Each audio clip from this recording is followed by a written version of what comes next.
Section 1. The question behind the click. Can awareness beat habit?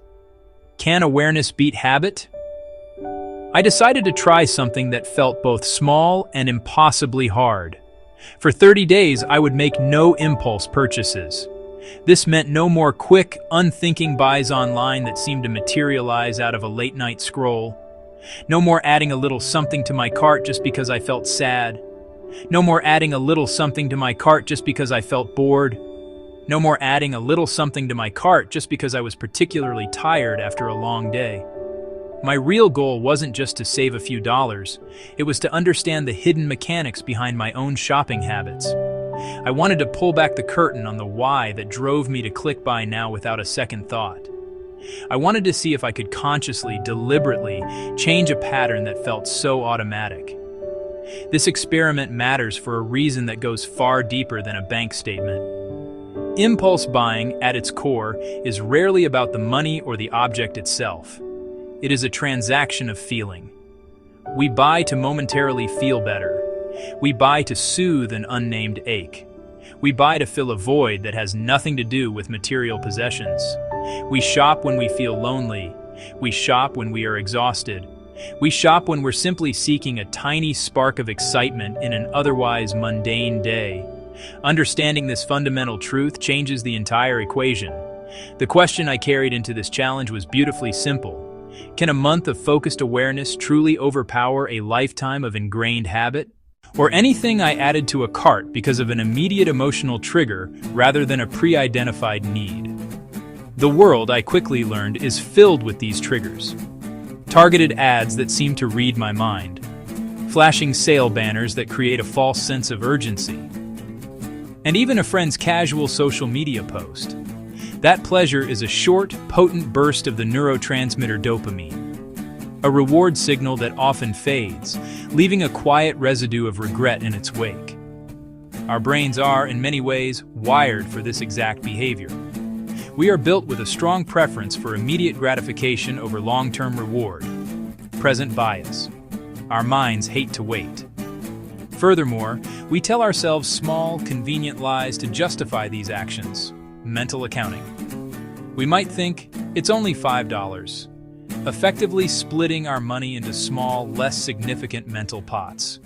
When we are tired, when we are stressed, or when we're emotionally depleted, our executive function, the part of our brain responsible for self-control, weakens. In those moments, a small, easy purchase feels not just right, but necessary. It feels like a deserved reward. That was the reality I was facing. Section 2. The rules of the game. Defining the 30-day impulse freeze.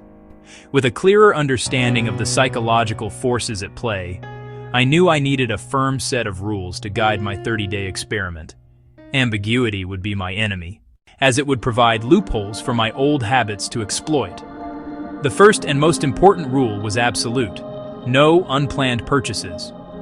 If an item was not on a pre-written list for a necessary shopping trip, or if the thought to buy it only just occurred to me, it was off limits for an immediate purchase.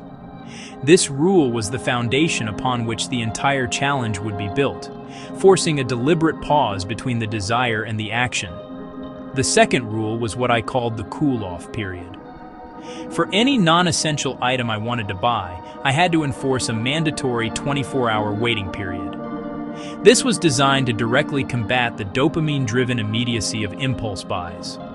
If I still genuinely wanted and felt I needed the item a full day later, after the initial emotional wave had passed, I could then consider buying it. This waiting period would serve as a filter, separating fleeting wants from genuine needs. It was a practical barrier against the powerful pull of buy-it-now culture. A crucial component of the challenge was tracking my feelings. It wasn't enough to just abstain from buying. I needed to understand the triggers. My third rule was to write down how I felt in the moments before and during an urge to make an impulse purchase. Was I bored? Stressed from work? Feeling lonely? Hungry? By putting a name to the emotion, I hoped to disconnect it from the automatic response of opening a shopping app. This journal would become a data log of my internal state, revealing the patterns and emotional currents that led me toward a checkout page. Finally, I had to be honest with myself and eliminate excuses. The fourth rule was that genuine needs were permissible. If my running shoes wore out or I ran out of toothpaste, I could buy replacements. I had to be brutally honest about the definition of need versus want. A new pair of trendy sneakers because I saw an ad was a want. Replacing the worn-out pair I used for daily exercise was a need. This rule required self-awareness and integrity, forcing me to confront the little rationalizations I had become so good at making. No unplanned buys, a 24-hour wait, tracking feelings, honest needs. Section 3, Week 1. The withdrawal phase and the shock of awareness. The first week felt surprisingly rough, almost like a genuine withdrawal from a substance. The initial days were marked by a constant, low-grade restlessness. My mind, accustomed to the easy distraction of browsing online stores, now had nowhere to go. At night, when I was most tired, the urge to scroll through my favorite shopping apps was intensely strong. Suddenly, every advertisement on every platform seemed to be shouting directly at me. My phone would buzz with a notification, and my thumb would instinctively move toward an app icon I had trained it to open for years. I felt a palpable sense of unease. It was during these first few days that I had a stark realization.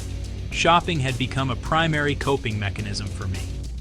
To take the sharp edge off of stress, to numb the discomfort of boredom, or to provide a fleeting sense of control when other parts of my life felt chaotic.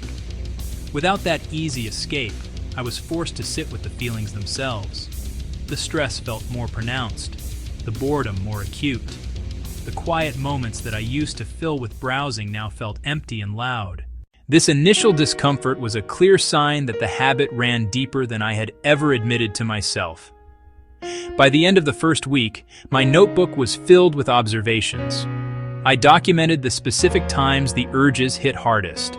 Late at night, right after a stressful work meeting, during my lunch break when I was scrolling through social media.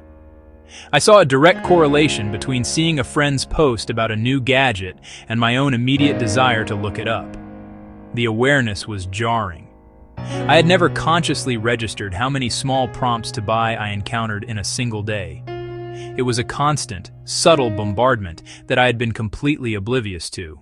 Entering the second week, I began to see clear patterns emerge from the data in my journal. The initial shock of awareness started to transform into a more strategic understanding of my own behavior. I noticed that 3 specific states were my biggest triggers: hunger, tiredness, boredom. When I was physically depleted, my willpower was noticeably lower, and the allure of a quick, easy purchase was much stronger.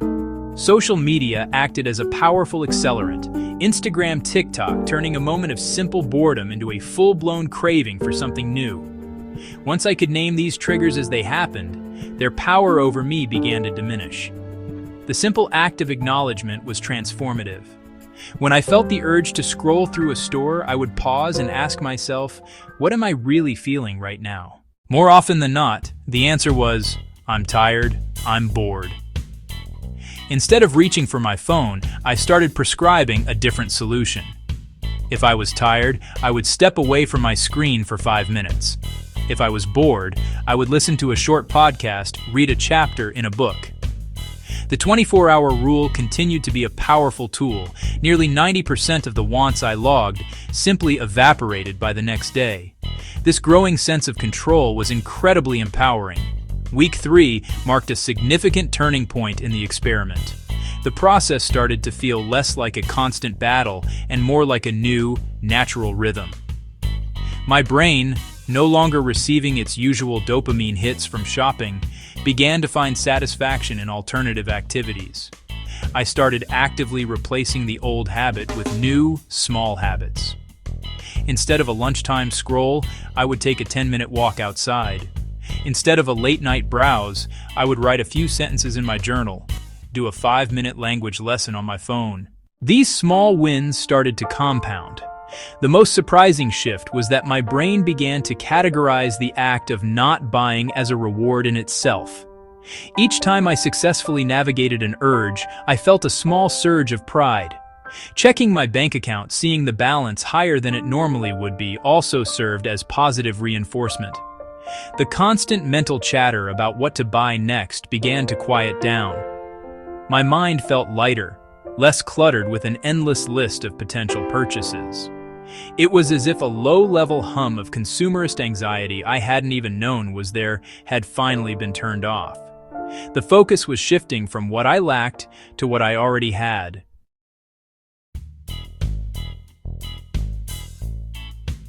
Section 5, Week 4. The Identity Shift and the Quiet Power of the Pause. By the time I entered the fourth and final week, something deeper than my habits had begun to change. The constant, conscious effort of the first few weeks started to feel more automatic. The real transformation was happening on the level of my identity. I began to see myself differently. When I successfully paused and resisted an urge, I wasn't just following a rule. I was acting in alignment with a new self-perception. I started to think, I am the kind of person who is thoughtful about my purchases. This subtle internal sentence was more powerful than any rulebook. This identity shift fundamentally changed my relationship with marketing and advertisements. I could now see an ad for what it was, an attempt to trigger a feeling in me, not a genuine solution to a problem I had. This new perspective allowed me to buy less, but more importantly, to think more. When I did decide to make a planned purchase, I put more value into the decision. I researched more, considered the item's place in my life more carefully, ultimately derived more satisfaction from the things I chose to bring into my home. The power of the pause became my single greatest takeaway. Before the challenge, the time between I want it and I bought it was often measured in seconds. Now, that space had expanded. It was a space for breathing, for thinking, and for asking better questions. Is this a need or a want? What feeling am I trying to solve with this purchase? Will this item add real value to my life or just create more clutter? This deliberate pause felt like a superpower. It was the moment where I took back control from the automatic, habit-driven part of my brain. As the 30th day approached, I felt a sense of calm accomplishment. The challenge had never been about deprivation. It was about intention. It was about choosing how to direct my resources, my money, my time, my attention. I ended the month having bought significantly less stuff, but feeling demonstrably richer. The frantic energy of wanting had been replaced by the quiet confidence of choosing. The small, simple act of waiting had become a new kind of freedom, one that I had no intention of giving up when the month was over. Section 6. The surprising results. Beyond the bank account. The financial impact of the 30-day challenge was tangible and easy to measure. By the end of the month, I had saved a clear, significant amount of money. The total was genuinely surprising when I ran the numbers. It was all the small, unthinking purchases adding up. $5 coffees, $10 app subscriptions, $50 on-sale sweaters. Seeing that extra money in my account was rewarding, but it wasn't the most valuable part of the experience.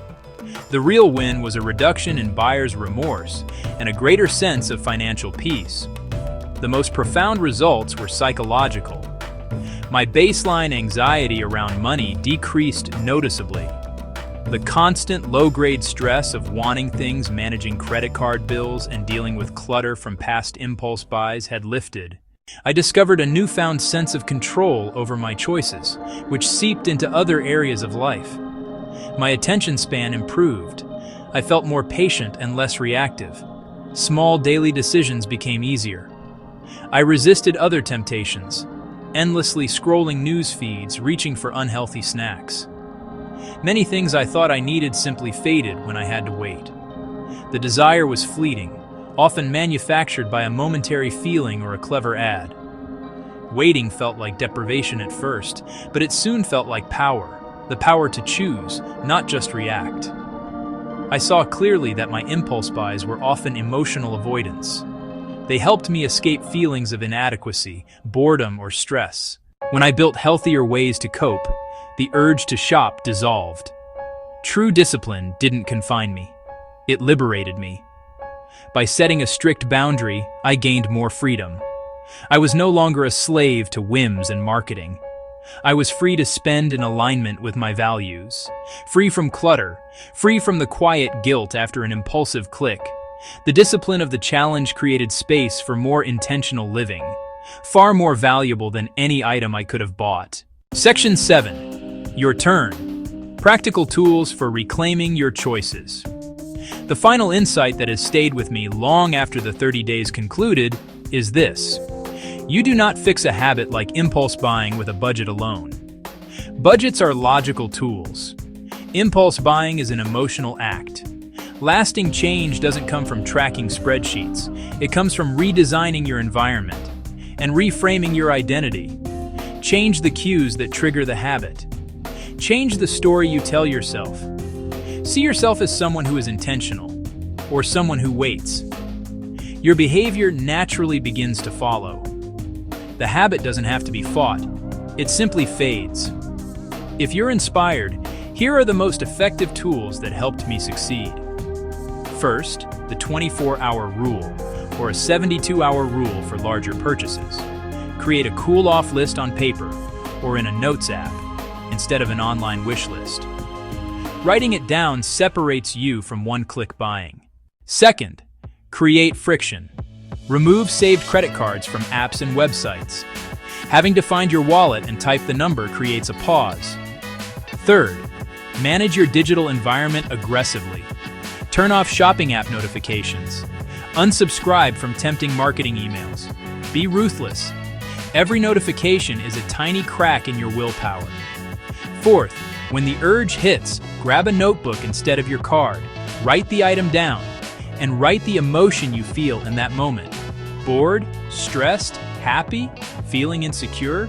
This builds the muscle of self-awareness. Finally, try the 30-day challenge yourself. Don't aim for perfection. Focus on awareness. Watch how your urges and feelings shift over time. Notice what you learn about patterns and triggers. To begin, reflect on this question. What was your last impulse purchase? And what were you really feeling when you bought it? What am I really feeling? Answer honestly. That's the first step. The journey ends not just with less stuff, but with more calm, more control, and a new quiet freedom found in the pause. You do not fix a habit like impulse buying with a budget alone. You fix it by changing the environment and identity. Awareness beats willpower. Invite viewers to try the 30-day challenge. Ask, what was your last impulse purchase? And what were you really feeling?